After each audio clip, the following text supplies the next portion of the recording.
हाय dear students, solid state में अभी तक जितने लेक्चर हुए उसके अंदर मैंने आपको सब कुछ बता दिया है कि किस टाइप के अरेंजमेंट होते हैं। अब लास्ट लेक्चर लेके आया हूँ मैं, उसमें थ्योरेटिकल पार्ट है जो मैं आपको यहाँ डिस्कस करूँगा, आपको नोट कर लेना है, फिर उसके बाद उसके क्वेश्चंस करने हैं। चैप्टर बहुत ज़्यादा इम्पोर्टेंस रखता है किसके लिए, जो कॉम्पिटिशन एग्जाम्स हैं और बोर्ड है उन सब के लिए। इंजीनियरिंग और मेडिकल सभी के कॉम्पिटिशन एग्जाम के लिए सॉलिड स्टेट चैप्टर की बहुत अच्छी वेटेज है। सब कुछ चीज़ें मैंने आपको बता दी हैं, आप क्वेश्चन सोल्व करें, सभी क्वेश्चन उनसे रिलेटेड होंगे, सोल्व हो जाएंगे। आज मैं लास्ट थ्योरेटिकल चैप्टर की बात करता हूँ, जिसमें मैं आपको बात करूँगा कि सॉलिड्स जो होते हैं उनका अरेंजमेंट रेगुलर होता है, ये हम जानते हैं क्रिस्टलाइन सॉलिड्स का, लेकिन फिर भी किसी लेटेस्ट पॉइंट से पार्टिकल डिसलोकेट हो गया तो उसमें कोई ना कोई डिफेक्ट आ गया, यानी अरेंजमेंट रेगुलर नहीं रहा। मीन्स लॉन्ग रेंज ऑर्डर तक तो रेगुलर अरेंजमेंट था, लेकिन एक ऐसी पोजीशन आ गई जिसमें से पार्टिकल गायब मिला तो वहां पे डिफेक्ट आ गया। यानी जितने भी सॉलिड्स होते हैं वो रूम टेम्परेचर पे कोई भी परफेक्ट क्रिस्टलाइन सॉलिड प्रेजेंट नहीं होता, उनके अंदर कोई ना कोई डिफेक्ट आते हैं। तो एक तो डिफेक्ट्स की बात करेंगे या इम्परफेक्शंस की बात करेंगे, एक जो सॉलिड है उसकी मैग्नेटिक प्रॉपर्टीज क्या क्या हैं उनका डिस्कस करेंगे, और एक उनकी इलेक्ट्रिक प्रॉपर्टीज क्या हैं उनका हम डिस्कस करेंगे। तो सबसे पहली बात तो मैं ये बता रहा हूँ कि जितनी स्ट्रक्चर्स मैंने आपको बताई कि कोऑर्डिनेशन नंबर क्या होता है पार्टिकल का या आयन का, अगर एक टाइप के आयनिक स्ट्रक्चर पे हम प्रेशर बढ़ा देते हैं, टेम्परेचर बढ़ा देते हैं, तो उसके कोऑर्डिनेशन नंबर पे क्या इफेक्ट होता है। सबसे पहले मैं इसका डिस्कस कर लेता हूँ, बहुत छोटा सा टॉपिक है। Effect of temperature and pressure on ionic crystals. Effect of temperature and pressure on ionic crystals. Ionic crystals के कोऑर्डिनेशन नंबर पे प्रेशर और टेम्परेचर का इफेक्ट होता है। प्रेशर बढ़ाने पे कोऑर्डिनेशन नंबर बढ़ जाता है, टेम्परेचर बढ़ाने पे कोऑर्डिनेशन नंबर डिक्रीज होता है। यानी प्रेशर बढ़ाएंगे पार्टिकल पास आएंगे तो एक पार्टिकल का कोऑर्डिनेशन नंबर बढ़ जाएगा, और अगर टेम्परेचर हम बढ़ा देते हैं तो पार्टिकल्स के बीच में डिस्टेंस बढ़ेगी, और डिस्टेंस बढ़ने की वजह से कोऑर्डिनेशन नंबर उनका डिक्रीज हो जाता है। फॉर एग्जांपल, जनरल एग्जांपल हम ले रहे हैं कि हमने NaCl की रॉक साल्ट टाइप की स्ट्रक्चर पढ़ी है और एक CaCl स्ट्रक्चर पढ़ी है, इसका कोई स्पेसिफिक नेम नहीं है। तो NaCl का कोऑर्डिनेशन नंबर रेशियो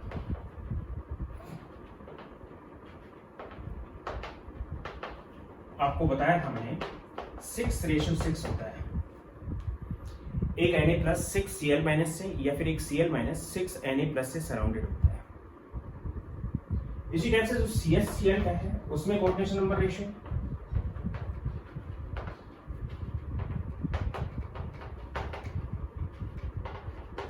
8:8 होता है, यानी एक सीजियम CS+ 8Cl- से और एक Cl- 8CS+ से सराउंडेड होता है। तो कोऑर्डिनेशन नंबर ज्यादा इसका है और कम इसका है। When प्रेशर इंक्रीज्ड, जब प्रेशर को इंक्रीज किया जाता है, देन कोऑर्डिनेशन नंबर इंक्रीज्ड। जब प्रेशर बढ़ाते हैं तो पार्टिकल पास आने की वजह से कोऑर्डिनेशन नंबर उनका इंक्रीज होता है।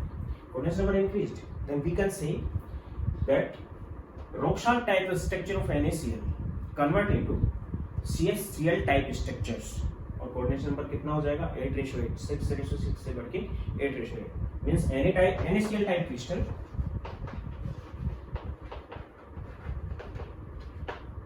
structure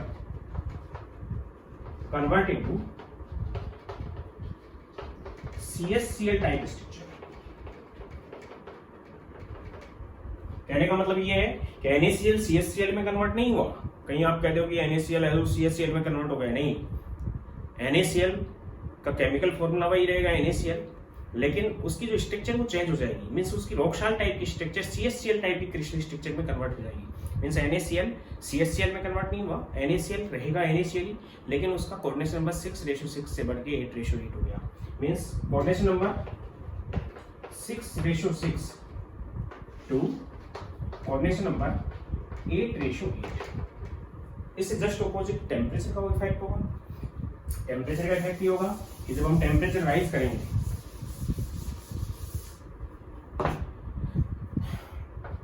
when increasing temperature then coordination number decreased।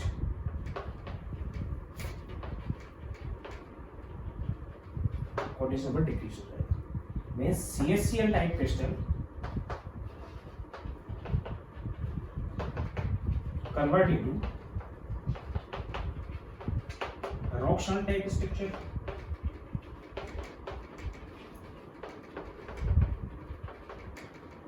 CSCl type crystal NaCl type के स्ट्रक्चर में कन्वर्ट हो जाएगा। तो मैंने ये कहा कि CSCl NaCl में कन्वर्ट क्यों हुआ? CSCl टाइप जो स्ट्रक्चर थी वो रॉक सॉल्ट टाइप के स्ट्रक्चर में कन्वर्ट हो गई। मींस कोऑर्डिनेशन नंबर क्या हो गया उसके अंदर?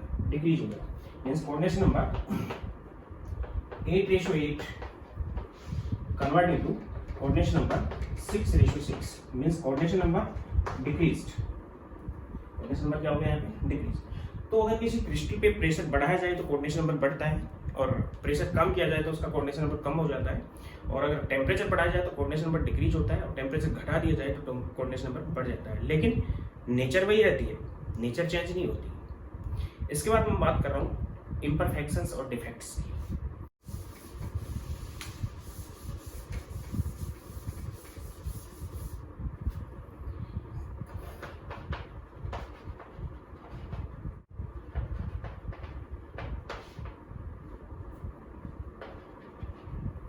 और defects in crystals.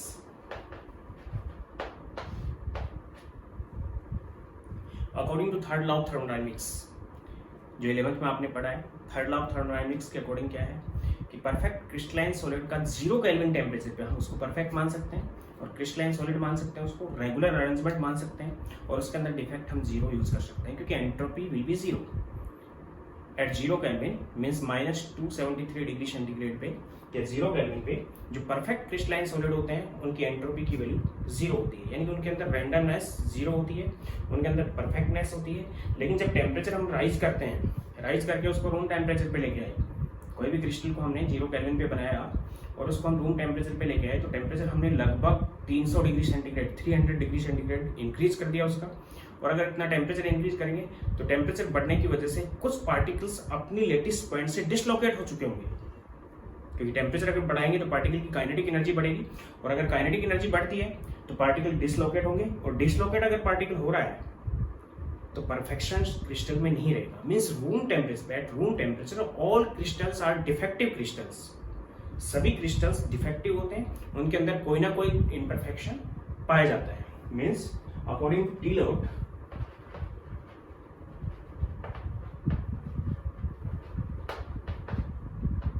third law of thermodynamics, according to T-Lot, at 0 Kelvin or absolute 0,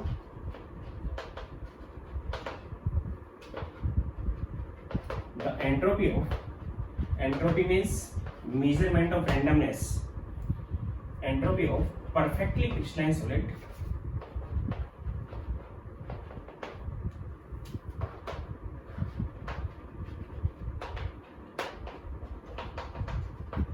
will be 0। कोई रैंडमनेस नहीं होती, लेकिन entropy is the function of temperature. Entropy of randomness, entropy को हम रैंडमनेस भी नाम दे सकते हैं। Entropy of randomness is function of temperature.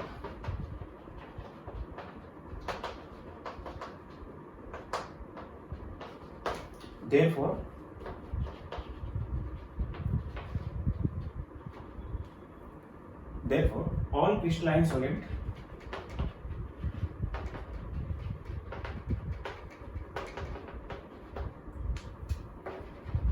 not perfect at room temperature.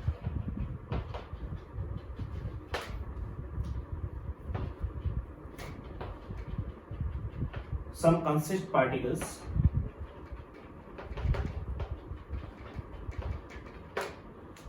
Dislocated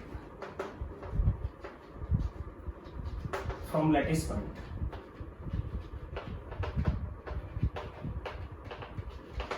lattice point से कुछ पार्टिकल डिसलोकेट हो चुके होते हैं, it is called defect in crystals, defect और इम्परफेक्शन इन क्रिस्टल्स, इनको हम डिफेक्ट और इम्परफेक्शन नाम देंगे। अब इसको हम किस बेस पे, कि सपोज करो कि एक लाइन बनी हुई है क्रिस्टल्स में, लैटिस पॉइंट की पॉइंट लगे हुए हैं, उनमें से पूरी लाइन गायब हो गई, ये लाइन का कुछ पार्ट गायब हो गया, तो फिर उस डिफेक्ट को हम नाम देंगे लाइन डिफेक्ट। और लाइन डिफेक्ट बहुत कम क्रिस्टल्स में पाया जाता है। या फिर मैं कहूँ कि अपनी लोकेशन से या अपनी लैटिस पॉइंट से, लैटिस का जो पॉइंट था उस पर एक पार्टिकल प्रेजेंट था, वो उस पॉइंट से गायब है। गायब होने का मतलब या तो क्रिस्टल की वर्ड्स में चला गया या फिर क्रिस्टल से बाहर निकल गया, तो इस टाइप के डिफेक्ट को हम नाम देते हैं पॉइंट डिफेक्ट। या फिर ऐसा हो कि प्योर क्रिस्टल था, उसके अंदर हमने दूसरा कोई इम्प्योरिटी उसके अंदर ऐड कर दिया, ऑलरेडी जब वो बन रहा होगा तब इम्प्योरिटी ऐड हो चुकी होगी, देन इम्प्योरिटी डिफेक्ट आ जाएगा। तो डिफेक्ट को हम 3 टाइप से यहाँ पे डिवाइड करेंगे, एक तो पॉइंट डिफेक्ट, लाइन डिफेक्ट और इम्प्योरिटी डिफेक्ट। इम्प्योरिटी डिफेक्ट हम डाल सकते हैं या फिर जब क्रिस्टल की फॉर्मेशन हो रही होगी उस टाइम उसके अंदर इम्प्योरिटी आ चुकी होगी। तो मैं बात कर रहा हूँ डिफेक्ट्स को हम 2 टाइप से डिवाइड कर रहे हैं यहाँ पे।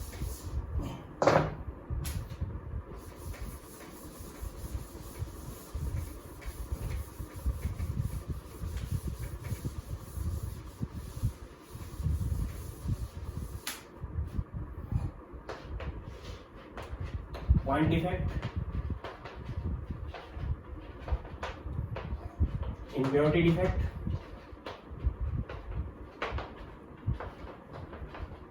और लाइन डिफेक्ट।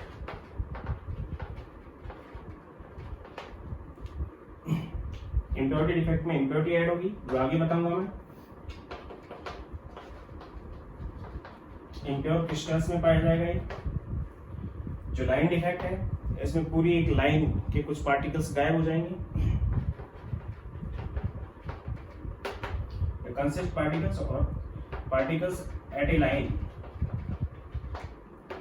और ए प्लेन डिसलोकेट्स,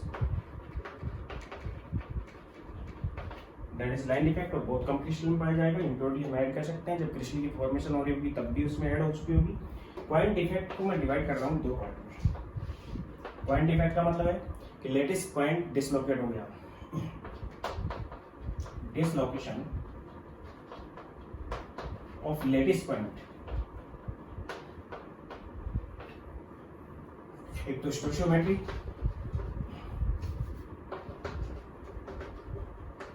स्टोशियोमेट्रिक डिफेक्ट और एक non stoichiometric defect.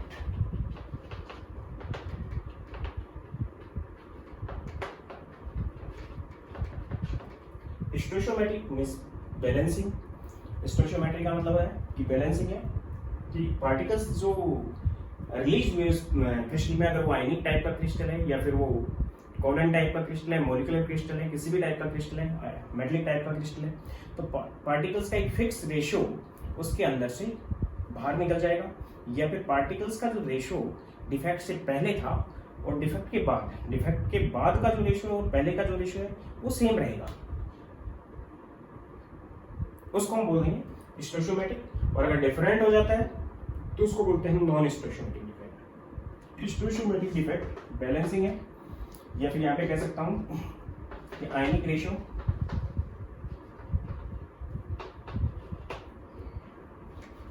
Is equal to before the defect.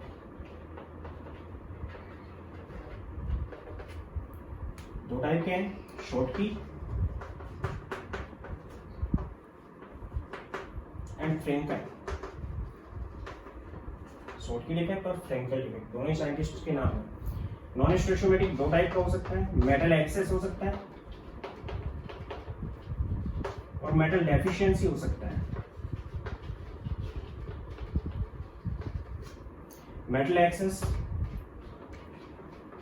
में कैटायनिक एक्सेस हो सकता है और एनायनिक डेफिशिएंसी हो सकती है।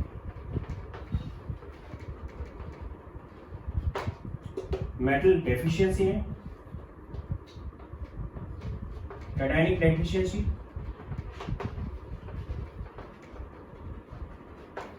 या फिर एनायनिक एक्सेस हो सकता है। इस टाइप से हम डिफेक्ट्स को डिवाइड करते हैं। तो मैं बात कर रहा हूँ पॉइंट डिफेक्ट्स की। पॉइंट डिफेक्ट होता क्या है यहाँ पे बता दिया मैंने।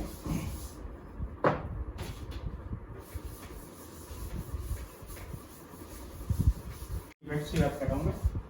पॉइंट डिफेक्ट में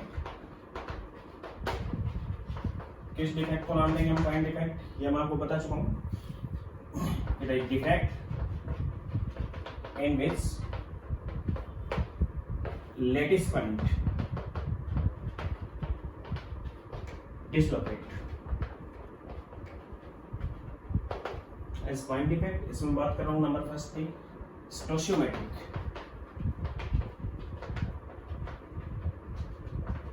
stoichiometric means balancing, Latin word है जिसका मीनिंग होता है बैलेंसिंग। स्टोशियोमेट्रिक जो डिफेक्ट है उसमें अगर आयनिक क्रिस्टल लेके चल रहे हैं हम, तो आयनिक क्रिस्टल हमेशा ही, कोई भी आयनिक क्रिस्टल, कोई भी क्रिस्टल हमेशा ही इलेक्ट्रिकली न्यूट्रल होता है। ये मैं बार बार रिपीट कर रहा हूँ। कोई भी क्रिस्टल पे कोई चार्ज नहीं होता, नेट चार्ज उसका जीरो होता है। जितना कैटायनिक चार्ज होता है उतना ही उसके अंदर एनायनिक चार्ज प्रेजेंट होता है। तो नेट चार्ज जीरो हो गया, इसका मतलब क्या हुआ, किसी भी आयनिक क्रिस्टल के अंदर इलेक्ट्रिकल न्यूट्रलिटी रहती है। यानी आयनिक क्रिस्टल्स की अगर हम बात करें तो स्टोशियोमेट्रिक डिफेक्ट के अंदर डिफेक्ट से पहले और डिफेक्ट के बाद आयनिक रेशियो कांस्टेंट रहेगा। Means ionic ratio constant before and after the defect।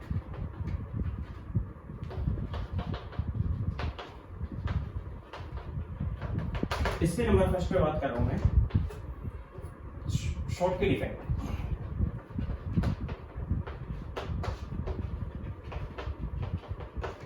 Short की साइंटिस्ट था जिसने सबसे पहले ऑब्जर्व किया कि इस टाइप का डिफेक्ट पाया जाता है। इस टाइप का डिफेक्ट में क्या होगा कि एक फिक्स रेशियो में आयंस जो होंगे कैटायन और एनायन वो लेटिस से डिसअपियर हो चुके होंगे in a fix proportion.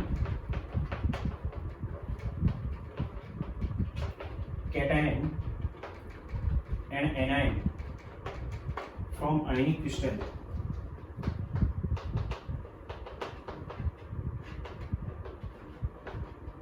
Disappear.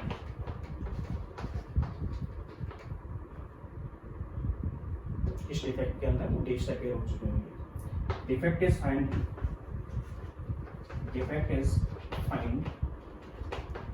In crystals which have comparable size of cation and anion। Cation और एनायन के जिनमें कंपेरेबल साइज होते हैं उनमें ऐसा डिफेक्ट पाया जाता है। एंड विच हैविंग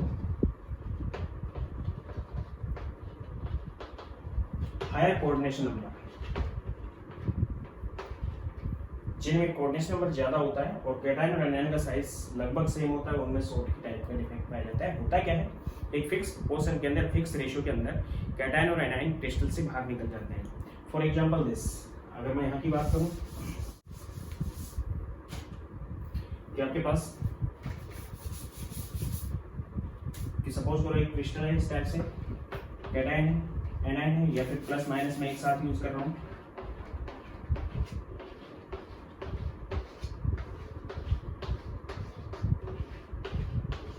एक क्रिस्टल है, इसके अंदर लेटिस पॉइंट सी है और अल्टरनेशन है कैटायन और एनायन के बीच में।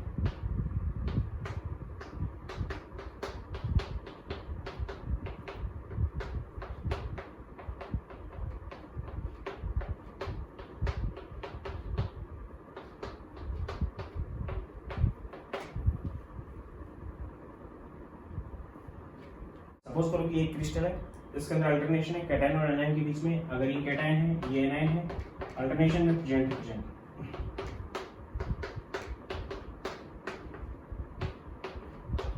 एक कैटायन प्रेजेंट है, एक एनायन अल्टरनेशन में प्रेजेंट है और परफेक्ट क्रिस्टल है। इसके अंदर अगर हम आयनिक रेशियो देखें डिफेक्ट से पहले, तो डिफेक्ट से पहले क्या होगा, 1 2 3 4 5 6 7 8 एक कैटायन है एंड डिफेक्ट से पहले एनायन भी इसके अंदर कितने प्रेजेंट है, 8 ही एनायन प्रेजेंट है। 8 रेशियो 8 के अंदर आयनिक रेशियो है डिफेक्ट से पहले। Which is 1:1। और अगर मैं ये कहूँ कि यहाँ से किसी भी पोजीशन से एक कैटायन और एक एनायन या फिर एक से ज्यादा भी एक फिक्स रेशियो में यहाँ से लैटिस पॉइंट से बाहर निकल गए, जैसे ही लैटिस पॉइंट से बाहर निकल जाएंगे तो डिफेक्टिव हो जाएगा क्रिस्टल, और इस टाइप की जो वैकेंसीज बनेंगी इनको हम बोलेंगे शॉर्टकी वैकेंसीज या vacant position, Schottky vacant position. इस टाइप के डिफेक्ट को हम नाम देंगे Schottky defect.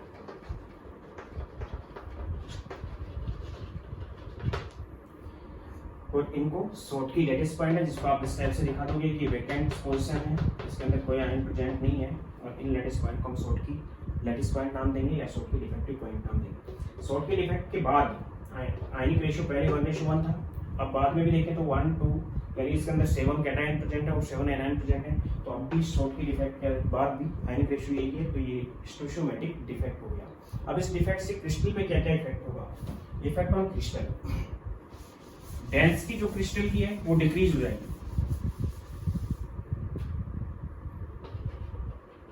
Density of crystal decrease, क्योंकि आयन गायब हो गए इसलिए डेंसिटी ऑफ क्रिस्टल कैसे हो जाएगी? डिक्रीज हो जाएगी। आयनिक मोबिलिटी इंक्रीज्ड,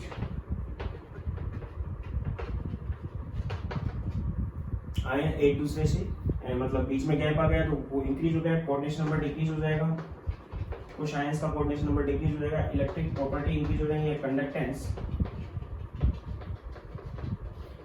आयनिक लोकेशन डिसलोकेशन की वजह से कंडक्टेंस इंक्रीज हो जाएगी, कोऑर्डिनेशन नंबर इसमें डिक्रीज हो जाएगा।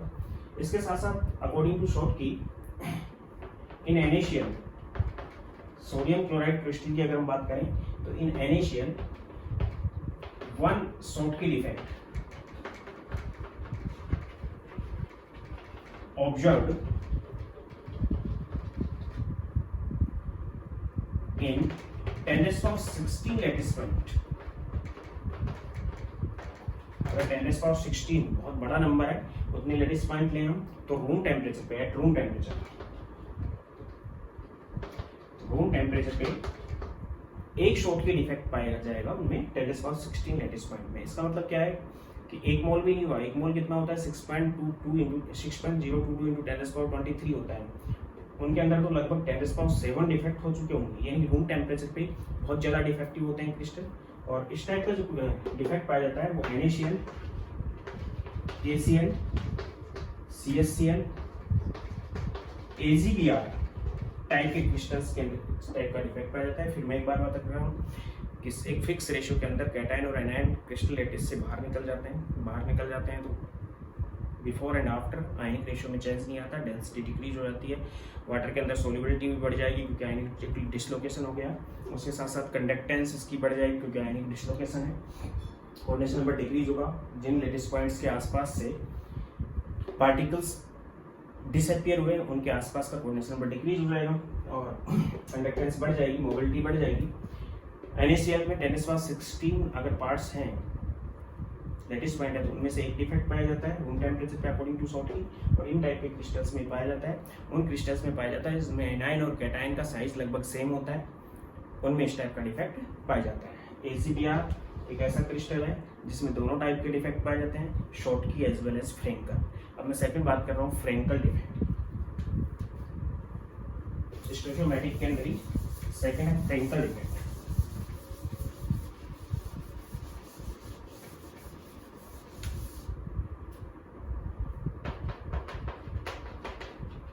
ये साइंटिस्ट का नाम था।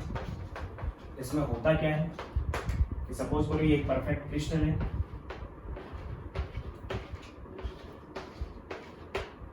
कैटायन भी प्रेजेंट है, इसमें एनायन भी प्रेजेंट है,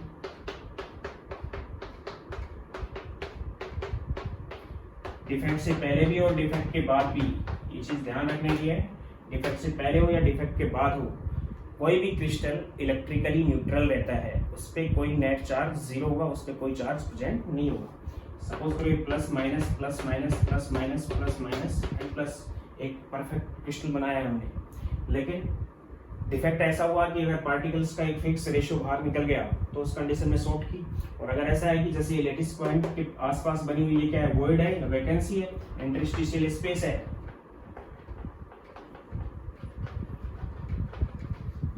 एक पार्टिकल यहाँ से जनरली कैटायन, तो कैटायन का साइज छोटा होता है, अपनी लेटिस पॉइंट को छोड़ के और यहाँ पे आके रहने लगा, तो यहाँ पे फ्रैंकल डिफेक्ट पॉइंट बन गया।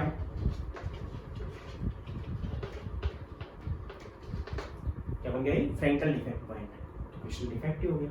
कहने का मतलब ये है कि आयन अपनी लेटिस पॉइंट से डिसलोकेट होके वैकेंसीज या फिर इंटरस्टेशियल स्पेस में जाके रहने लगता है। इस टाइप के डिफेक्ट को हम नाम देंगे फ्रैंकल डिफेक्ट। डिफेक्ट से पहले भी जितने कैटायन है उतने ही है, डिफेक्ट के बाद भी जितने कैटायन है उतने ही है, डिफेक्ट से पहले जितने एनायन है उतने ही है, डिफेक्ट के बाद भी जितने एनायन है उतने ही है। इसलिए डेंसिटी पे यहाँ पे कोई असर नहीं होगा, कोई फर्क नहीं पड़ेगा इससे। दूसरा हम ये कह सकते हैं कि आयनिक डिसलोकेशन बढ़ा, जिसकी वजह से मोबिलिटी बढ़ेगी, कंडक्टेंस बढ़ जाएगी। देन फ्रैंकल डिफेक्ट उन क्रिस्टल्स में पाया जाएगा जिन क्रिस्टल्स में कैटायन और एनायन का साइज डिफरेंट होता है, उनमें बहुत ज़्यादा डिफरेंस होता है। तो कैटायन का साइज छोटा है, एनायन का बड़ा है, तो वैकेंसीज बड़ी बनेगी, तो कैटायन अपनी जगह से डिसलोकेट हो चुका होगा। Particle consist particle dislocate and take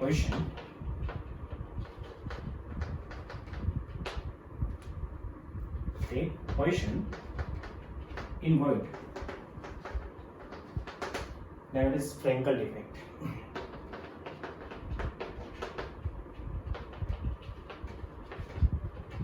जैसे कि मैंने इसमें दिखा दिया, crystals which have difference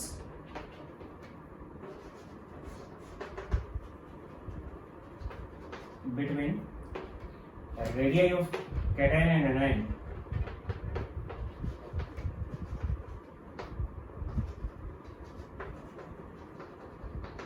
express this type of defect.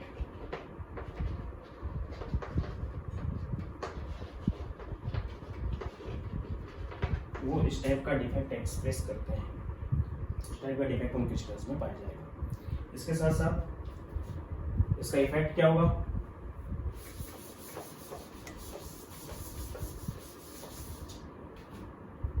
Density remain constant,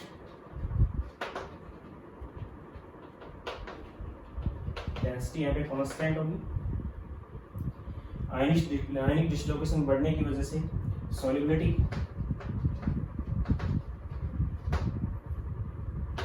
conductance increased, density कोई फर्क नहीं पड़ेगा, सॉल्युबिलिटी और कंडक्टेंस यहाँ पे इंक्रीज हो चुकी होगी।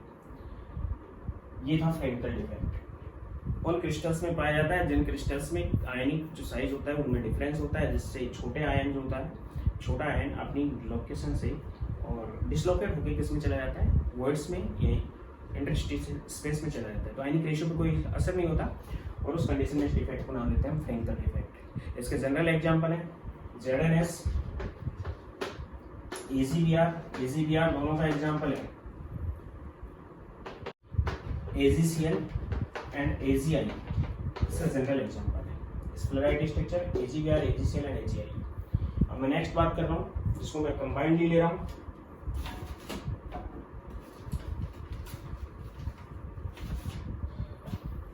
अब मैं नेक्स्ट की बात कर रहा हूँ।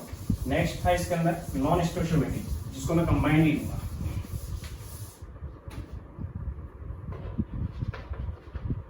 Non स्टोइचियोमेट्रिक defect,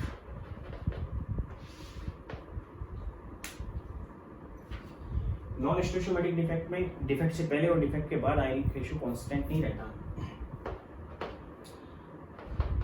ionic ratio is not constant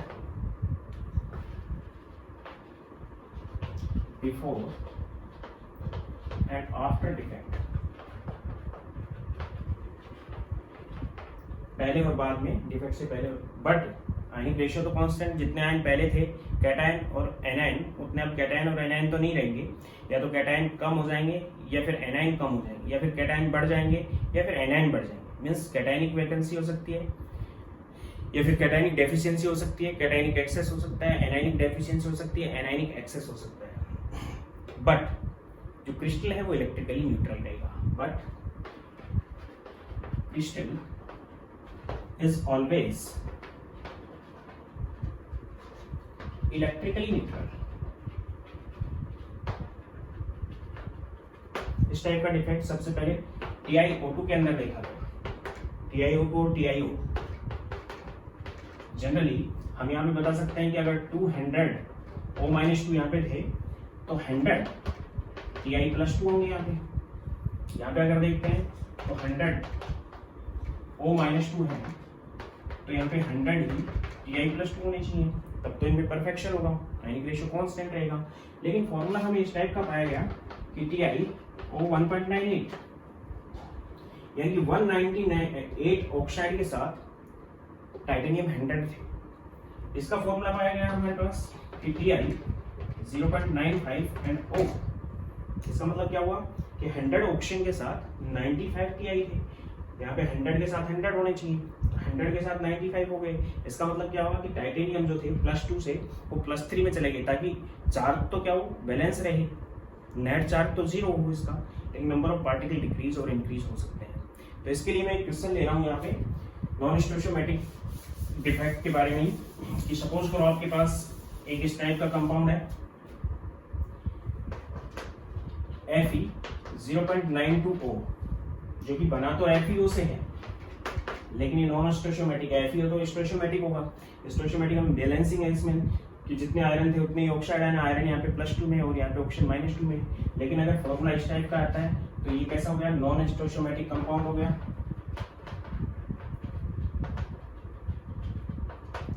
non stoichiometric compound. तो इस कंपाउंड के लिए अगर हम देखें तो इसके अंदर दो टाइप के आयन प्रेजेंट होंगे, Fe+2 और Fe+3। इसके अंदर एक ही टाइप का आयन था, वो था Fe+2 और ऑक्सीजन था O-2 में। इसमें ऑक्सीजन तो अभी भी O-2 में।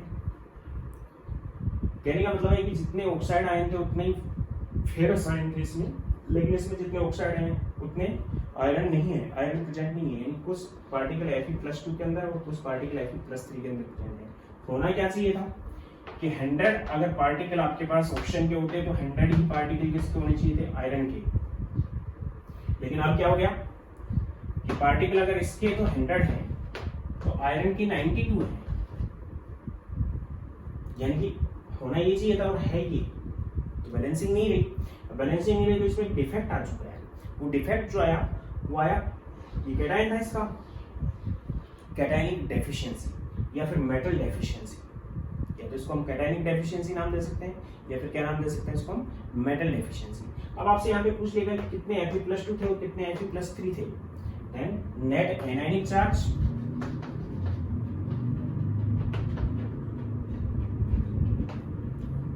सपोज करो कि फॉर्मूला में लेके चल रहा हूँ Fe 92 एंड O 100।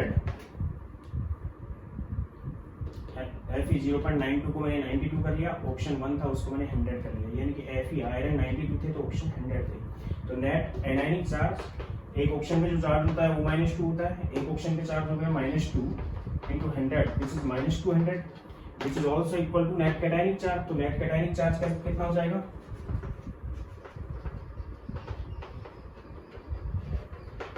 +200। जितना एनायनिक चार्ज रहेगा उतना ही कैटायनिक चार्ज होता है किसी क्रिस्टल के अंदर, ताकि क्रिस्टल कंप्लीटली न्यूट्रल रहे। तो इस टाइप के क्रिस्टल के अंदर मैं ऊपर वाले से मिटा रहा हूं, यहाँ पे 92 आपके पास क्या प्रेजेंट है, आयरन, तो उसमें present iron Fe 92 and O 100। ये कंपाउंड यूज किया हमने। नेट कैटायनिक चार्ज मैंने आपको बता दिया किसके इक्वल हुआ, नेट एनायनिक चार्ज के। लेकिन एनायनिक चार्ज का मोड की बात कर रहे हैं, मोड का मतलब साइन की बात नहीं कर रहे हैं। यहाँ पे -200 आया तो यहाँ पे -200 नहीं, यहाँ पे 200 चार्ज है माइनस का, तो यहाँ पे +200 हो गया। मीन्स नेट कैटायनिक चार्ज +200, यानी 200 चार्ज है। तो उसको हम निकाल लेंगे, दो चीजें हैं। Suppose that Fe+2 is X, then how many Fe+3? Fe+3 is 92 minus X, total 92 से Fe+2 को X यूज कर लिया हमने। Fe+3 कितना हो गया, 92 minus X। Then net cationic charge which is equal to Fe+2 X थे, x इंटू प्लस टू, सभी पे प्लस टू चार्ज होगा, और ये 92 माइनस एक्स थे, प्लस में 92 माइनस एक्स इंटू 3, इन पे सब पे प्लस 3 है, तो 3 चार्ज रहेगा इनका, which is equal to total charge 200 है, तो यहाँ पे आ गया 2x plus 276 minus 3x which is equal to 2x is equal to 200, then which is equal to कि माइनस x आ गया, उधर ले जाएंगे तो x यहाँ पे आ जाएगा, x is 76, x यहाँ पे हो गया 76, तो इसके अंदर Fe प्लस 2 तो हो गए हैं, वो 76 हैं, और Fe प्लस 3 है, वो 92 माइनस 76 है, then which is equal to 16, इनका नेट चार्ज है वो 76 इंटू 2 हो गया 152, और इनका नेट चार्ज है तो 16 इंटू 3 हो गया विच इज 48, 152 एंड 48 200 चार्ज हो गया। तो इस टाइप से अगर नॉन स्टोशियोमेट्रिक क्रिस्टल है तो उसके अंदर कौन कौन से टाइप के आयन प्रेजेंट है, एक आयन को x मानते हुए नेट कैटायनिक चार्ज को नेट एनायनिक चार्ज के इक्वल रखेंगे, और चार्ज को इक्वल रखते हुए हम नंबर ऑफ पार्टिकल्स को कंसीडर कर सकते हैं। इस टाइप के कंपाउंड्स को नाम देते हैं नॉन स्टोशियोमेट्रिक कंपाउंड, जिनमें मेटल का डेफिशिएंसी हो सकता है या फिर नॉन मेटल की डेफिशिएंसी हो सकती है। तो इसको दो पार्ट में डिवाइड किया मैंने। Number first, metal access. Metal होती है वो कैटायन होती है, तो कैटायन एक्सेस हो सकता है या फिर एनाइन डेफिशिएंसी हो सकती है, या तो कैटायन का एक्सेस हो सकता है या फिर एनाइन की डेफिशिएंसी हो सकती है। कैटायन का एक्सेस जैसे मैंने बताया, मेटल एक्सेस कब होगा, जब कैटायन एक्सेस हो, या फिर एनाइन जो है वो कम हो गया तो भी मेटल एक्सेस हो गया। तो इस कंडीशन में क्या होगा कि परफेक्ट क्रिस्टल है सब क्रिस्टल,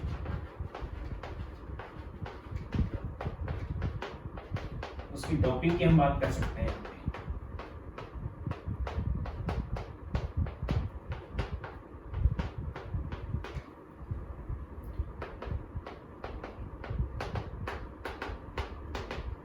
ये परफेक्ट क्रिस्टल है। इस परफेक्ट क्रिस्टल में कैटायन एक्सेस कब होगा, जब बाहर से कोई कैटायन, एक नया कैटायन यहाँ पे आके रहने लगा, बाहर से कोई कैटायन यहाँ पे आके रहने लगा।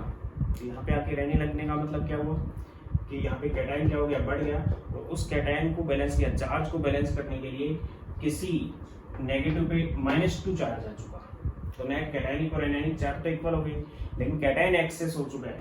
इस टाइप की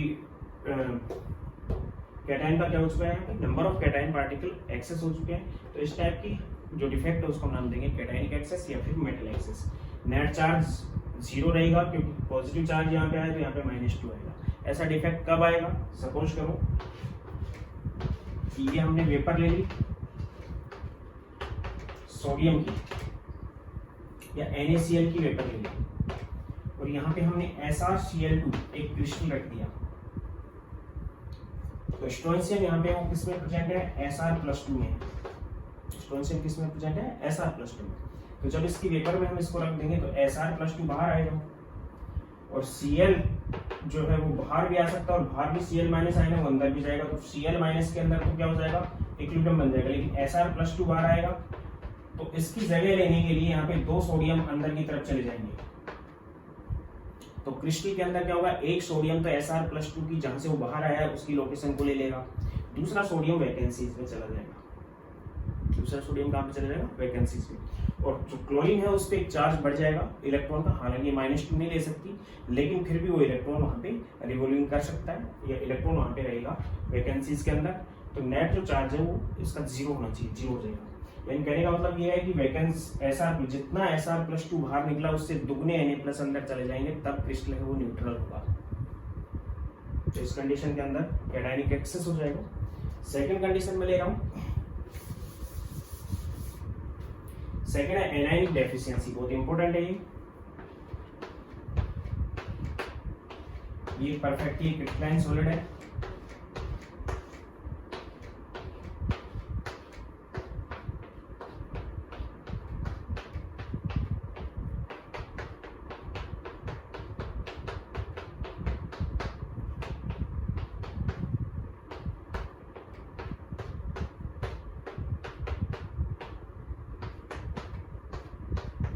एक सॉलिड है जिसके अंदर पॉजिटिव नेगेटिव अल्टरनेट है।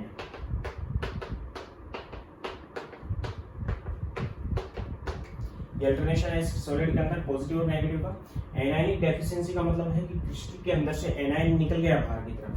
तो एनायन जैसे ही क्रिस्टल से बाहर निकल गया, नोट कर लेना इसको इसी तरफ से। तो एनायन जहां से बाहर निकला, चार्ज डिस्टर्ब हो गया। चार्ज को बैलेंस रखने के लिए जो एनायन था वो जैसे ही निकला, वो एटॉमिक फेज में बाहर निकलेगा, इलेक्ट्रॉन को यहीं छोड़ के जाएगा, यहाँ पे इलेक्ट्रॉन हो जाएगा। और इस इलेक्ट्रॉन को हम नाम देते हैं यहाँ पे फारवे सेंटर या फिर एप सेंटर। और एप सेंटर लैटिन वर्ड है फारवे, जिसका मीनिंग होता है कलर। इस सेंटर बनने की वजह से क्रिस्टल कलर्ड हो जाता है, इसलिए कलर के लिए रेस्पॉन्सिबल है वो ये एनायनिक डेफिशिएंसी में बनता है। फ्री इलेक्ट्रॉन की वजह से जैसे ये डिफेक्ट आता है, हालांकि जो पार्टिकल्स होते हैं उनकी कंडक्टेंस बहुत कम हो जाती है, क्यों? क्योंकि पार्टिकल फिक्स है। फिक्स होने की वजह से कंडक्टेंस क्रिस्टल इतनी शो नहीं करता। लेकिन जैसे ही इसके अंदर एनायनिक डेफिशिएंसी होती है तो इलेक्ट्रॉन्स बढ़ने की वजह से, इलेक्ट्रॉनिक डिसलोकेशन होने की वजह से कंडक्टेंस एकदम तेजी से बढ़ती है। तो फारवे सेंटर बढ़ते ही या बनते ही क्रिस्टल कलर्ड हो जाता है, क्योंकि इलेक्ट्रॉन विजिबल लाइट से एनर्जी को एब्जॉर्ब करता है, अपनी ग्राउंड स्टेट से हायर एक्साइटेड स्टेट में आता है। एक्साइटेड स्टेट से जब वापस ग्राउंड स्टेट में आता है तो विजिबल रीजन से क्या करता है, एनर्जी एमिट करता है, जिसकी वजह से क्रिस्टल हमें कलर्ड दिखाई देगा। और कलर दिखाई देगा, उसके साथ साथ इसकी कंडक्टेंस एकदम तेजी से बढ़ जाती है। तेजी से बढ़ने का मतलब फ्री इलेक्ट्रॉन मिल गए। तो इस टाइप की क्रिस्टल की डेंसिटी कम हो जाएगी, इस टाइप की क्रिस्टल की डेंसिटी बढ़ जाएगी। इस टाइप की क्रिस्टल की क्या हो जाएगी, डेंसिटी कम हो जाएगी। फारवे सेंटर की वजह से क्रिस्टल कलर्ड दिखाई देते हैं। फॉर एग्जाम्पल फारवे सेंटर बनता किस किस के अंदर है? फारवे लैटिन वर्ड है जिसका मीनिंग है कलर। कलर के लिए रेस्पॉन्सिबल है NaCl in vapour of sodium. Sodium की वेपर के अंदर NaCl, सोडियम की वेपर के अंदर अगर NaCl को हम पुट कर देंगे तो बाहर वाला जो सोडियम है वो Cl को बाहर निकालेगा, Cl माइनस की फॉर्म में। जैसे ही Cl को बाहर निकालेगा तो वहां पे एक इलेक्ट्रॉन छोड़ के आएगी, तो एटॉमिक Cl बाहर आएगी। तो सोडियम और Cl, सोडियम अपना इलेक्ट्रॉन उसको देके NaCl बना लेगा बाहर वाला। ये कंडीशन ये है। यहाँ पे सोडियम की वेपर है और ये क्रिस्टल है जिसमें Na+ भी है और Cl- भी है। तो ये जो सोडियम है ये इस Cl- को बाहर लेगा Cl की फॉर्म में, और ये अपना इलेक्ट्रॉन यहीं छोड़ के आ जाएगी। ये Cl बाहर चला गया, Na इसको इलेक्ट्रॉन देगा, Na+ की फॉर्म में आ जाएगा, इस Cl- की फॉर्म में आ जाएगा, बाहर वेपर के अंदर NaCl हो जाएगा और अंदर Na+ और Cl- की डेफिशिएंसी हो जाएगी। लेकिन बैलेंस रखने के लिए यहाँ पे इलेक्ट्रॉन रहेगा, जिसकी वजह से फारवे सेंटर बनता है। Means NaCl in vapour of sodium is yellow colour. Yellow colour का हो जाता है फारवे सेंटर बनने की वजह से। KCl in vapour of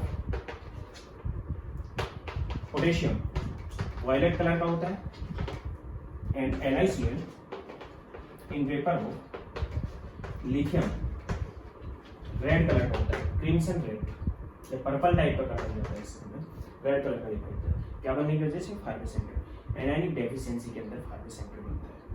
second number पे ले रहा हूं मेटलिक डेफिशिएंसी।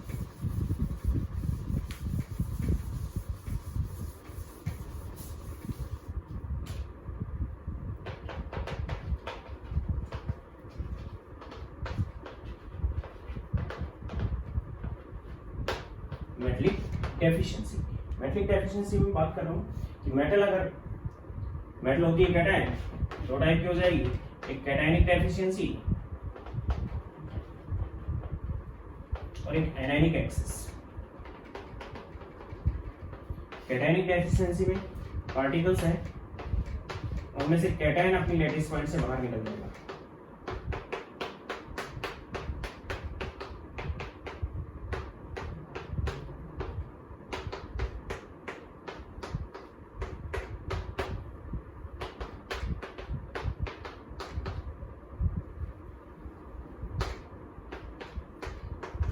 एक परफेक्ट सॉलिड है।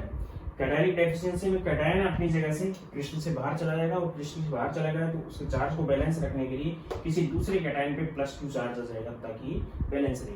इससे डेंसिटी डिक्रीज हो जाएगी और किसी भी टाइप की क्रिस्टल में इस टाइप का पाया जा सकता है। दूसरा मैं बात कर रहा हूँ एनायनिक एक्सेस। एनायनिक एक्सेस में बाहर से कोई एनायन आके रहने लगेगा,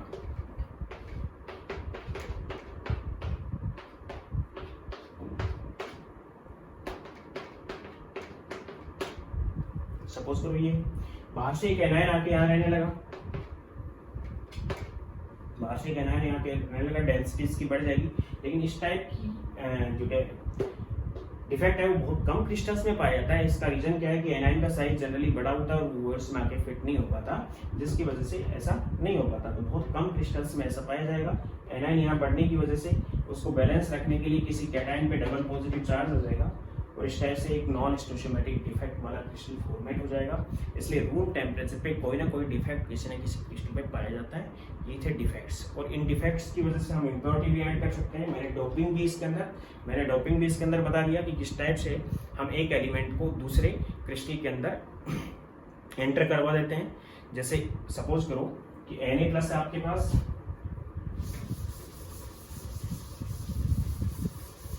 ये NaCl का क्रिस्टल है, क्रिस्टल आपके पास NaCl का, और यहाँ पे हमने वेपर ले ली एल्यूमिनियम की।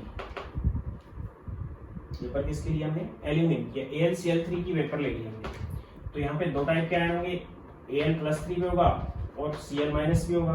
अब Cl- और Cl- को इक्विलिब्रियम में आ जाएंगे, जितने Cl- अंदर से बाहर आएंगे उतने Cl- बाहर से अंदर चले जाएंगे। तो Cl- की जितनी पोजीशन लोकेट रहेंगी उतनी ही रहेगी। 100 Cl- बाहर आए तो 100 Cl- से अंदर जाएंगे तो उन्हीं की लोकेशन को ऑक्यूपाई कर लेंगे वो। लेकिन सोडियम और एल्यूमिनियम की अगर हम बात करें तो सोडियम Na+ की फॉर्म में बाहर आता है और एल्यूमिनियम Al+3 की फॉर्म में आप बाहर आ जाता है। यानी कि इक्विवेलेंस देखें तो 1 Al+3 से 3 Na+ रिप्लेस हो जाएंगे। एक Al+3 से 3 Na+ रिप्लेस होंगे ताकि क्रिस्टल इलेक्ट्रिकली क्या रहे? न्यूट्रल।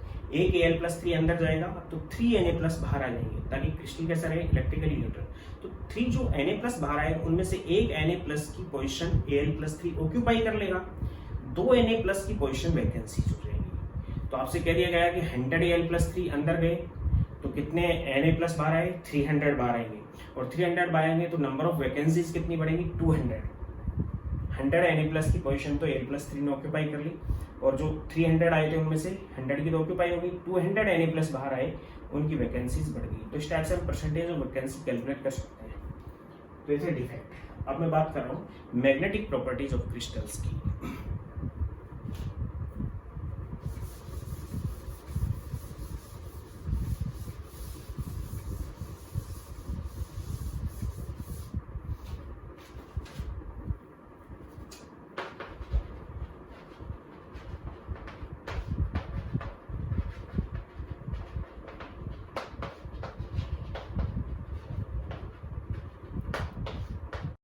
मैग्नेटिक प्रॉपर्टीज, किसी भी एटम के अंदर इलेक्ट्रॉन्स प्रेजेंट होते हैं। इलेक्ट्रॉन दो टाइप का मूवमेंट रखता है, एक तो न्यूक्लियस के चारों तरफ रिवॉल्विंग करता है और एक अपने एक्सिस पे स्पिन करता है। तो रिवॉल्विंग और स्पिन, इलेक्ट्रॉन के ऊपर चार्ज भी होता है, और अगर कोई चार्ज पार्टिकल मूवमेंट में है तो उसके दो फील्ड होते हैं, एक इलेक्ट्रिक फील्ड और एक मैग्नेटिक फील्ड। दोनों फील्ड एक दूसरे के परपेंडिकुलर होते हैं, यानी कि इलेक्ट्रॉन का भी दोनों फील्ड बनेंगे, मैग्नेटिक फील्ड भी बनेगा और इलेक्ट्रॉनिक भी। तो उसका मैग्नेटिक जो फील्ड बनेगा, अकेला इलेक्ट्रॉन है तो उसका जो मैग्नेटिक जहाँ स्पिन कर रहा है, सपोज करो क्लॉकवाइज स्पिन कर रहा है, तो उसकी वजह से जो मैग्नेटिक फील्ड बना उसी ऑर्बिट में प्रेजेंट दूसरा इलेक्ट्रॉन भी है, उसका स्पिन एंटी क्लॉकवाइज होगा। तो एंटी क्लॉकवाइज का जो मैग्नेटिक फील्ड बनेगा वो जस्ट ऑपोजिट डायरेक्शन में बनेगा क्लॉकवाइज से। दोनों एक दूसरे को क्या कर देंगे? नेग्लिजिबल कर देंगे, दोनों एक दूसरे को कट कर देंगे, और दोनों एक दूसरे को बैलेंस करने की वजह से नेट जो मैग्नेटिक फील्ड आएगा वो जीरो है। यानी कि एक ऑर्बिट में अगर दो इलेक्ट्रॉन रहते हैं, दोनों का ऑपोजिट स्पिन होता है, तो नेट मैग्नेटिक मूवमेंट जीरो होगा, और अगर अकेला इलेक्ट्रॉन है तो उसका कोई ना कोई मैग्नेटिक मूवमेंट होगा। उस प्रॉपर्टी के बेस पे, मैग्नेटिक प्रॉपर्टी के बेस पे हम क्रिस्टल्स को यहाँ पे 5 पार्ट में डिवाइड करते हैं। डायमैग्नेटिक, पैरामैग्नेटिक,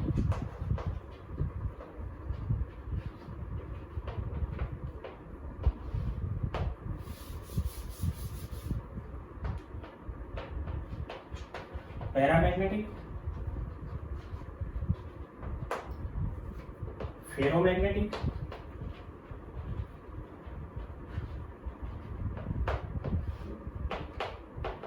फेरी मैग्नेटिक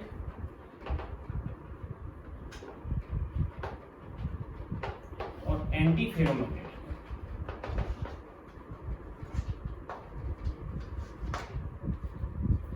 डायमैग्नेटिक वो सब्सटेंस होते हैं, सबको यहीं कंपैरिजन टाइप बता रहा हूं मैं। सपोज करो कि हमने मैग्नेटिक फील्ड यूज किया है, मैग्नेटिक फील्ड में उस सब्सटेंस को हमने रखा तो मैग्नेटिक फ्लक्स को वीकली रिपेल करेंगे। ये मैग्नेटिक फ्लक्स है, ये सब्सटेंस डायमैग्नेटिक है, ये सब्सटेंस मैग्नेटिक फील्ड के अंदर मैग्नेटिक फ्लक्स को रिपेल करेगा, diamagnetic substance. Paramagnetic substance magnetic flux को अपनी तरफ वीकली अट्रैक्ट करेगा, इस टाइप से। और जब तक ये मैग्नेटिक फील्ड में है तब तक ये बार मैग्नेटिक की तरह बिहेव भी करेगा, खुद एक मैग्नेट बन जाएगा। फेरोमैग्नेटिक इन सब्सटेंस को मैग्नेटिक फील्ड में रखने पे ये स्ट्रांगली मैग्नेटिक फ्लक्स को, सभी मैग्नेटिक फ्लक्स इसी के अंदर से जाएंगे, यानी मैग्नेटिक फ्लक्स को स्ट्रांगली क्या करेगा, ये अट्रैक्ट करेगा।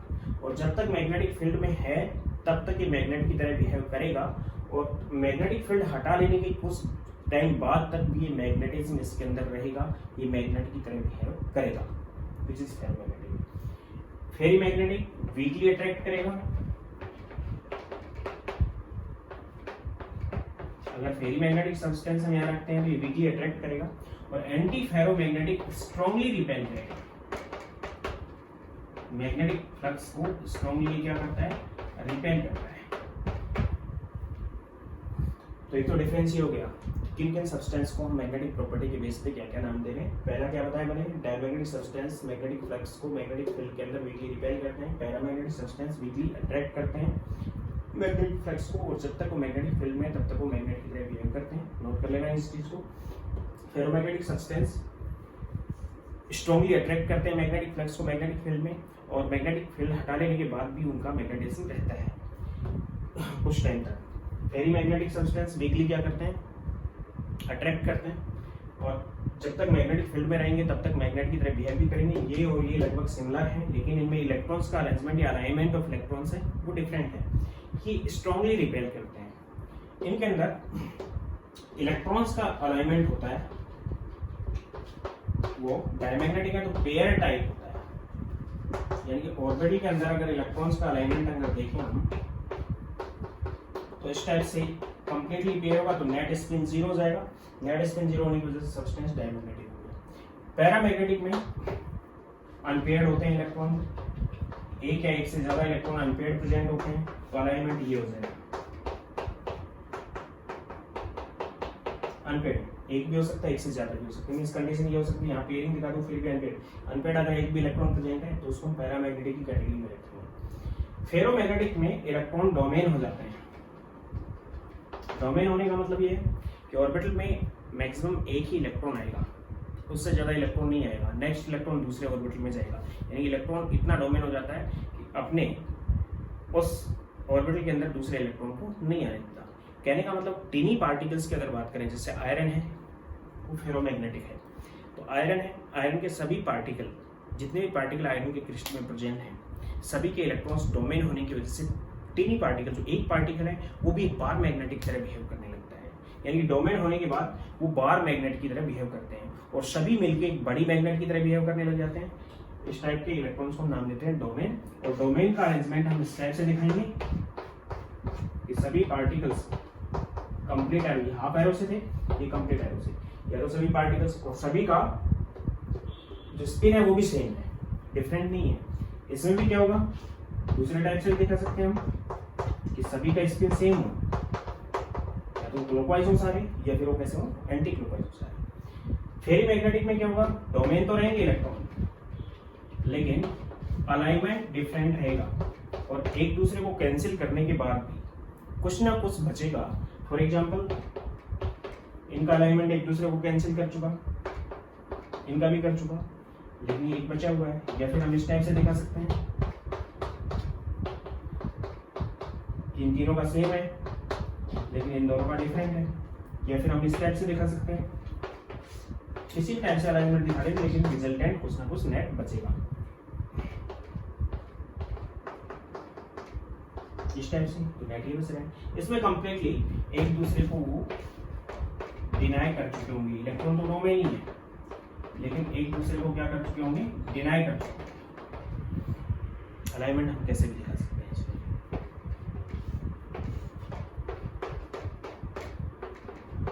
3A and 3A, complete resultant net 0 मिले। तो इन सब में ये डिफरेंसेस हैं। दूसरे हम एग्जाम्पल की बात करें तो डायमैग्नेटिक जो सब्सटेंस है इसके वो एग्जाम्पल होंगे जिनके अंदर कैटायन या एनायन के पास कोई इलेक्ट्रॉन प्रेजेंट नहीं होता जो कि अनपेयर्ड हो, यानी कि इसके एग्जाम्पल हो जाएंगे NaCl, KCl, TiO2 and so on. Paramagnetic substance होंगे जिनमें अनपेयर्ड इलेक्ट्रॉन कोई ना कोई बचेगा, क्योंकि TiO2 तो यहाँ पे मैं बात करूँ TiO वो पैरामैग्नेटिक हो जाएगा, क्योंकि टाइटेनियम +2 में, यहाँ पे +4 में, +4 में तो अनपेयर्ड इलेक्ट्रॉन कोई नहीं बचेगा, +2 के अंदर है तो 2 अनपेयर्ड इलेक्ट्रॉन इसके अंदर होंगे, इसलिए पैरामैग्नेटिक हो जाएगा TiO। इसी टाइप से सॉलिड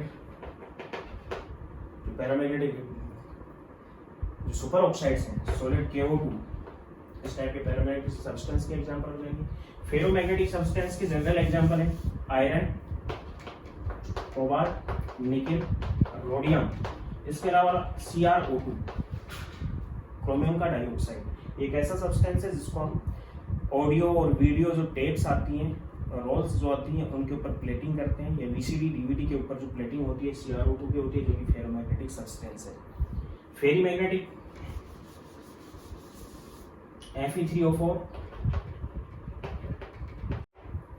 एंड जो स्पाइनल स्ट्रक्चर बता रखे आपको, ये तो एंटी स्पाइनल थी, spinal Mg, Al2O4, Zn, Al2O4 and so on. Manganese के ऑक्साइड्स जो होते हैं वो एंटी फेरोमैग्नेटिक होते हैं।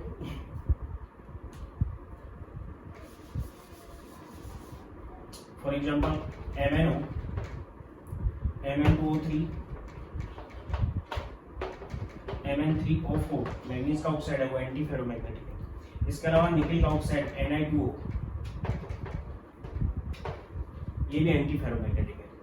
इसके अलावा जो फेरीमैग्नेटिक सब्सटेंस है ये पैरामैग्नेटिक में कन्वर्ट हो जाते हैं एक पर्टिकुलर टेम्परेचर पे, जिसको हम बोलते हैं Curie temperature. For example Fe3O4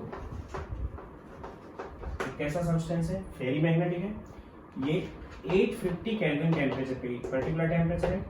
Fe3O4 में ही कन्वर्ट रहता है, क्रिस्टल तो वही रहता है, लेकिन ये पहले क्या था, फेरीमैग्नेटिक, और ये अब हो गया पैरामैग्नेटिक। जब फेरीमैग्नेटिक सब्सटेंस पैरामैग्नेटिक में एक पर्टिकुलर टेम्परेचर पे कन्वर्ट होता है तो उस टेम्परेचर को नाम देते हैं क्यूरी टेम्परेचर। ये इनकी मैग्नेटिक प्रॉपर्टीज थी, अलाइनमेंट के बेस पे या फिर मैग्नेटिक फील्ड में किस टाइप का बिहेव करते हैं उसके बेस पे, और उनके एग्जांपल्स ये आपको सबको याद रखने हैं। इसके बाद मैं बात कर रहा हूँ लास्ट टॉपिक की इस चैप्टर की, which is electric property. Electric property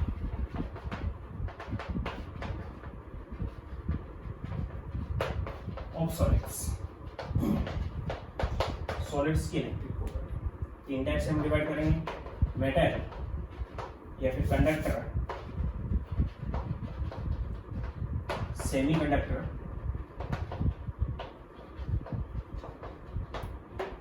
और इंसुलेटर। कंडक्टर जो होते हैं उनकी कंडक्टेंस रेंज, उनकी जो कंडक्टेंस रेंज होती है वो 10⁴ से ज्यादा होती है, ओम इनवर्स मीटर इनवर्स में।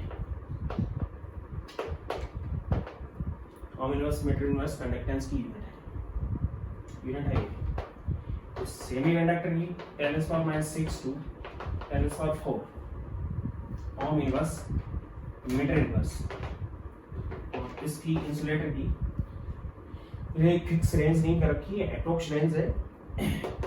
इंसुलेटर की जो रेंज होती है वो 10⁻6 से कम होती है ओम इनवर्स मीटर इनवर्स के अंदर। यानी कहने का मतलब ये है कि कंडक्टेंस अगर शो करते हैं तो कंडक्टर है, इलेक्ट्रॉनिक कंडक्टर हो सकते हैं, आयनिक कंडक्टर हो सकते हैं, सेमीकंडक्टर होते हैं जो लो टेम्परेचर पे तो कंडक्टेंस एक्सप्रेस नहीं करते, लेकिन हाई टेम्परेचर पे कंडक्टेंस को एक्सप्रेस करते हैं। मीन्स वो कंडक्टर और इंसुलेटर के बीच की कैटेगरी के हैं। इंसुलेटर वो होते हैं कंडक्टेंस बहुत कम होती है, मीन्स वो कंडक्टर नहीं होते, इलेक्ट्रिक कंडक्टर नहीं होते, कंडक्टेंस एक्सप्रेस नहीं करते। तो इसको हम एक्सप्लेन कर सकते हैं बैंड थ्योरी से।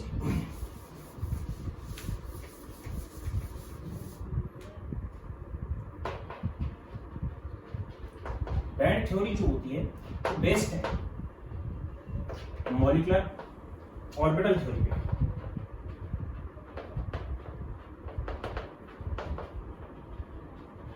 इससे बेस्ड 11th में एक मॉलिक्यूलर ऑर्बिटल थ्योरी मतलब टॉपिक था। उस टॉपिक में ये बताया गया था कि जब एटम्स आपस में कंबाइन होते हैं तो आपस में कंबाइन होंगे तो एक दूसरे के ऊपर मॉलिक्यूलर ऑर्बिटल बना लेते हैं। मॉलिक्यूलर ऑर्बिटल जो बनते हैं वो एबीएम और एंटी बॉन्डिंग मॉलिक्यूलर ऑर्बिटल हो सकते हैं, बॉन्डिंग मॉलिक्यूलर ऑर्बिटल हो सकते हैं, या फिर नॉन बॉन्डिंग भी बन सकते हैं। तो एबीएमओ या बीएमओ जो बनता है वो जब पास एलिमेंट्स होते हैं तो वो एक दूसरे पे क्या हो जाते हैं, एक दूसरे पे ओवरलैप हो जाते हैं, जिनकी वजह से बैंड बन जाते हैं। तो बैंड थ्योरी की वजह से हम इसको एक्सप्लेन करते हैं। 3 टाइप के बैंड होते हैं। सबसे नीचे जो फुल फिल्ड बैंड होता है वो इंसुलेटर बैंड होता है।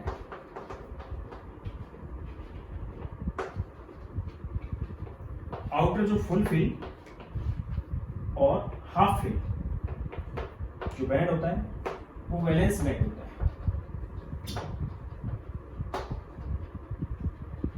और सबसे ऊपर वाला जो बैंड होता है जिसमें कोई इलेक्ट्रॉन प्रेजेंट नहीं होता है, ये फुल फिल्ड भी हो सकता है और हाफ फिल्ड भी हो सकता है। मींस वैलेंस सेल के अंदर इलेक्ट्रॉन कोई ना कोई होना चाहिए, तो इस बैंड को नाम देते हैं वैलेंस बैंड। और जो सबसे ऊपर वाला जो बैंड होता है, इससे ऊपर भी बैंड बने हुए होते हैं लेकिन वो भी खाली होंगे, ये बिल्कुल वैकेंट है, इसको हम नाम देंगे conductance band. Conductance band. Insulator band अगर इस टाइप से है, इंसुलेटर बैंड कंडक्टेंस में कोई रोल नहीं देता, रोल होता है इन दोनों का। जब इलेक्ट्रॉन वैलेंस बैंड से कंडक्टेंस बैंड में चला जाता है तब कंडक्टेंस वो शो करता है। वो डिपेंड करता है कि इन दोनों के बीच में गैप कितना है। तो जो मेटल्स होती हैं उनमें ये वाला जो गैप होता है जिसको हम नाम देते हैं फॉरबिडन गैप,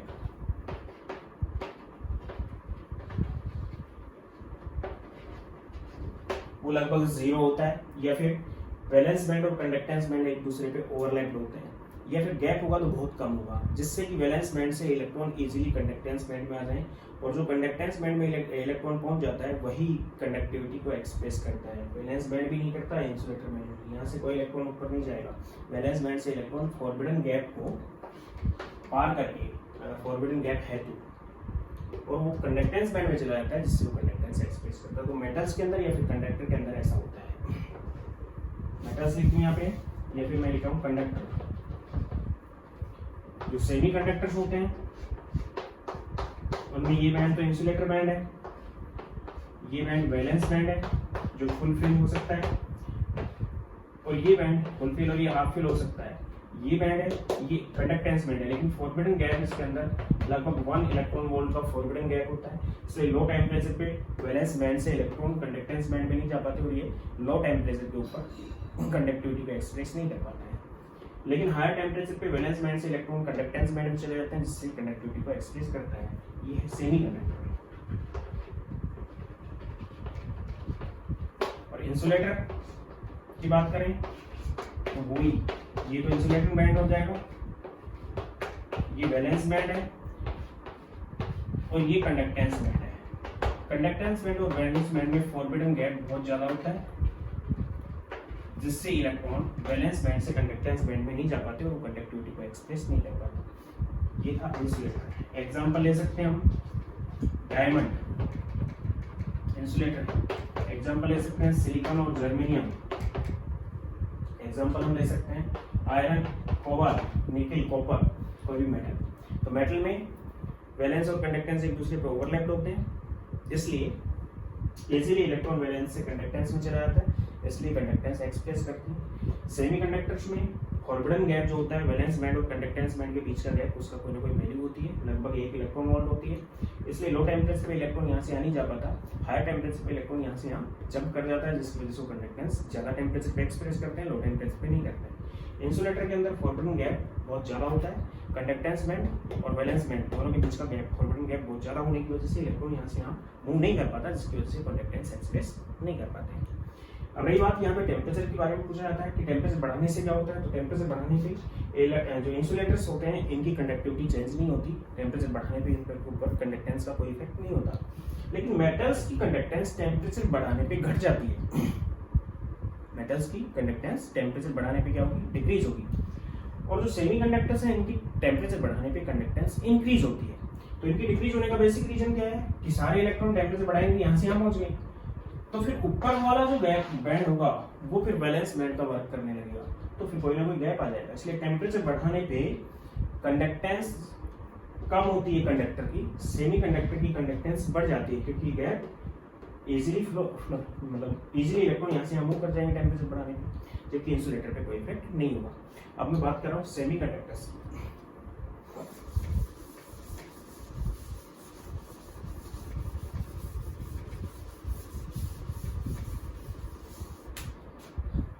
सेमीकंडक्टर होते क्या है मैं आपको बता चुका हूं।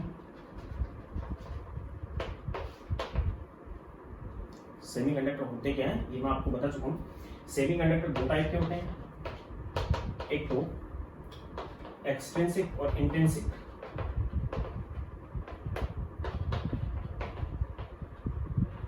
इंट्रिंसिक प्योर होते हैं और ये इम्प्योर होते हैं, डॉप्ड बाय अदर एलिमेंट। डॉप का मतलब डोपिंग, डोपिंग का मतलब अभी मैंने आपको बताया कि सपोज करो ये आपके पास NaCl का क्रिस्टल है और यहाँ पे हमने SrCl2 यूज कर लिया, तो SrCl2 में Sr+2 है, वो अंदर जाएगा तो दो सोडियम बाहर निकल जाएंगे, तो क्रिस्टल डिफेक्टिव हो गया, इट इज कॉल्ड डोपिंग। यानी एक आयन को रिप्लेस कर दिया हमने दूसरे आयन से, या एक पार्टिकल को हमने रिप्लेस कर दिया दूसरे पार्टिकल से, तो इट इज कॉल्ड डोपिंग। तो डोपिंग की वजह से इनको हम इम्प्योर बना देते हैं। इम्प्योर होते हैं doped by other element, other element से डोप्ड होते हैं। यानी इंट्रिंसिक जो सेमीकंडक्टर होते हैं, सिलिकॉन और जर्मेनियम की बात करें, then silicon and germanium both 14th group element है। कौन से ग्रुप के एलिमेंट है? 14। एंड दीज आर टेट्रावैलेंट, ये टेट्रावैलेंट है। तो टेट्रावैलेंट होने की वजह से मैं बात करूं कि सिलिकॉन 4 सिलिकॉन से, प्योर सिलिकॉन 4 सिलिकॉन से इस टाइप से जुड़ा हुआ है।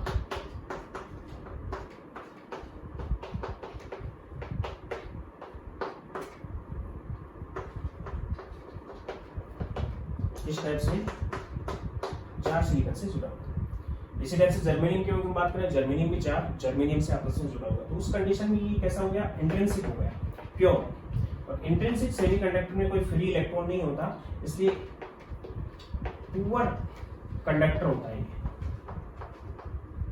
इसी टाइप से जर्मेनियम की बात कर सकते हैं, यानी प्योर सेमीकंडक्टर में कोई फ्री इलेक्ट्रॉन नहीं होता, फ्री आयन नहीं होता, उस वजह से वो पूरा कंडक्टर होते हैं, बहुत अच्छे कंडक्टर नहीं होते।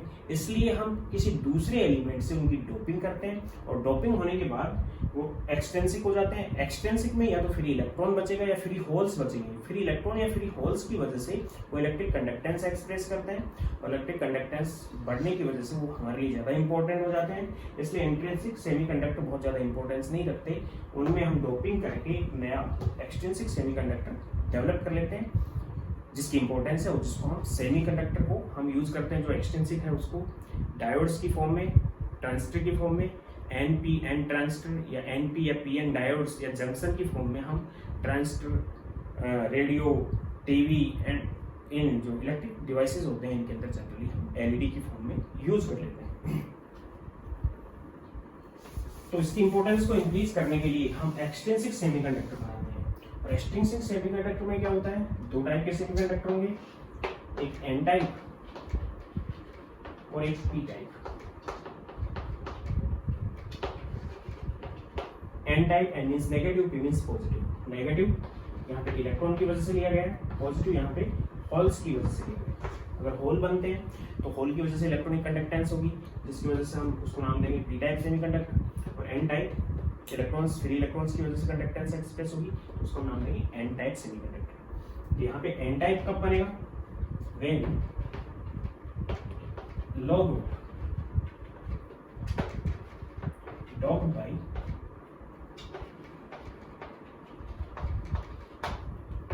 Higher group impurity.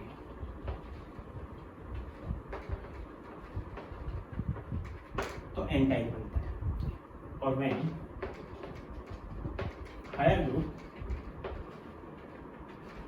Docked by low group impurity,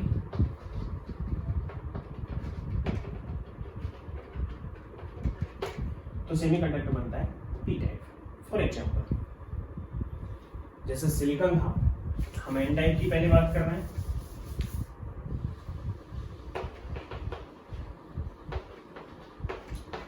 silicon या जर्मेनियम 14 ग्रुप के हैं और 14 ग्रुप टेट्रावैलेंट होता है। इसमें हम 15 ग्रुप लगभग सेम साइज का एलिमेंट यूज करेंगे। 15 ग्रुप में हम फॉस्फोरस ले सकते हैं या फिर आर्सेनिक ले सकते हैं। फॉस्फोरस आर्सेनिक 15 ग्रुप में बचेंगे। 15 ग्रुप डॉक्ड इन सिलिकॉन और जर्मेनियम। सिलिकॉन और जर्मेनियम में अगर हम 15 ग्रुप को डॉप कर देते हैं तो कंडीशन क्या बनेगी कि सिलिकॉन पहले प्योर ये था,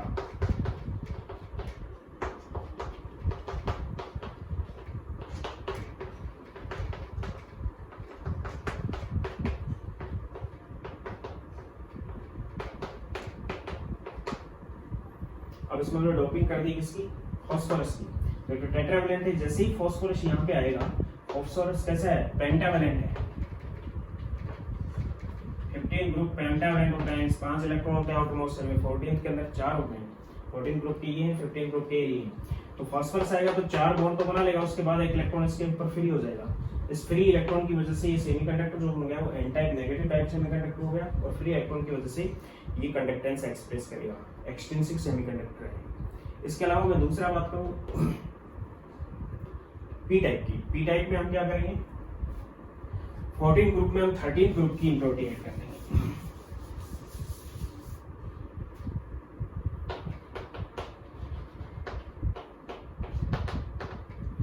सिलिकॉन एंड जर्मेनियम जो कि टेट्रावैलेंट है,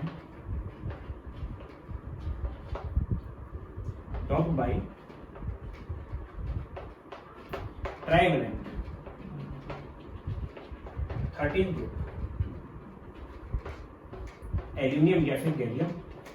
एल्यूमिनियम और गैलियम से अगर इनको हम डॉप करते हैं तो पी टाइप सेमीकंडक्टर बन जाएगा। फॉर एग्जांपल ये है सिलिकॉन है, मैं सिलिकॉन का एग्जांपल ले रहा हूँ जो कि प्योर और इंट्रिंसिक है।